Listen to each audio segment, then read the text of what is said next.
all fine say that at home today I'm discussing class matrix branches of physics. आपके साथ आज थोड़ा सा डिस्कस करेंगे। फिजिक्स आपका सब्जेक्ट है। हमने ब्रांचेस ऑफ फिजिक्स में थोड़ा सा पहले भी आपको बताया था। मजीद में 5 या आपके साथ ब्रांचेस दोबारा कंसल्ट कर रही हूँ। फर्स्ट हम आपके साथ रीडिंग कर लेते हैं थोड़ा सा। Mechanics with concern with the motion of object with और without reference of any force. Electricity, which concern involving electric charges and their effect. Electromagnetism, which concern with the observation, principles, laws and method that relate electricity and magnetism. Plasma physics, which concern with properties of highly ionized atom. Biophysics, which concern with the application of physical method and types of application to biophysical system and structure. आपके साथ previous lecture में physics हम आपके साथ discuss कर चुके थे। अब थोड़ी सी ब्रांचेस मैंने उस दिन आपके साथ प्रीवियस क्लिप में डिस्कस करी थी। आज मैं आपके साथ थोड़ी और ब्रांचेस को डिस्कस कर रही हूँ। Mechanics, electricity, electromagnetism, plasma physics and biophysics. These are the branches of physics. इनकी स्टडी करने से क्या क्या होता है? मैकेनिक्स जो होता है वो है जब आप किसी ऑब्जेक्ट को मोशन, मैंने बता दिया था कि अगर एक चीज़ अपनी जगह को तब्दील करती है अपने सराउंडिंग के लिहाज से, अपनी पोजीशन को तब्दील करती है तो वो मोशन होता है। अगर किसी ऑब्जेक्ट के मोशन को आप पढ़ेंगे तो वो मैकेनिक्स होगा। अगर आप इलेक्ट्रिक चार्जेस, ठीक है, चार्जेस होते हैं पॉजिटिव और नेगेटिव होते हैं, इलेक्ट्रिक चार्जेस और इनके इफेक्ट्स को कंसीडर करेंगे, इनकी स्टडी करेंगे तो वो फिजिक्स कहलाएगी इलेक्ट्रिसिटी।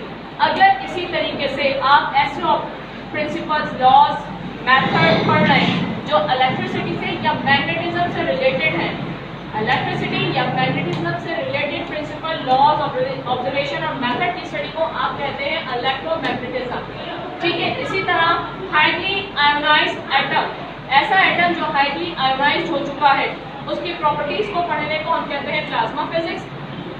इसके बाद ऐसे फिजिकल मेथड, ऐसी एप्लीकेशन जो कि फिजिकल सिस्टम को, बायोफिजिकल सिस्टम को डिस्क्राइब कर रही हो या स्ट्रक्चर को डिस्क्राइब कर रही हो, ऐसे तमाम एप्लीकेशन, ऐसे फिजिकल मेथड बायोफिजिक्स कहलाते हैं। ठीक है, इसके बाद नेक्स्ट आपके पास हेडिंग आती है स्टेप ऑफ साइंटिफिक मेथड। इसमें आ जाता है ऑब्जर्वेशन, हाइपोथेसिस और experiment, study and collection of data about natural process in scientific problem. कोई भी साइंटिफिक प्रॉब्लम होती है तो उसको हम ऑब्जर्व करते हैं और उसको ऑब्जर्व करते हैं कि आया मसला क्या है, और उसकी जो डाटा की कलेक्शन होती है वो कहलाती है ऑब्जर्वेशन।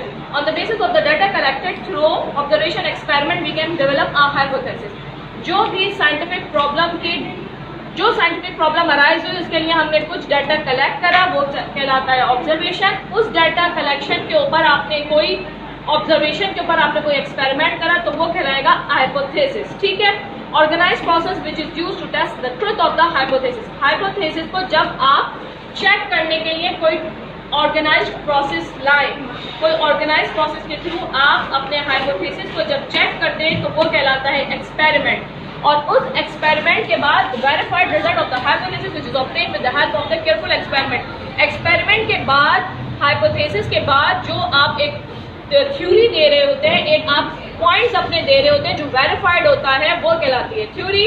और थ्योरी को जब सब एनालाइज कर ले तो वो चीज़ कहलाती है प्रेडिक्शन। और प्रेडिक्शन के बाद जो स्टेटमेंट आपका थ्योरी जो कि प्रेडिक्ट हो चुका हो और दुनिया में वो अप्लाई कर दिया जाए वो कहलाता है law. I hope you understand it. Thank you.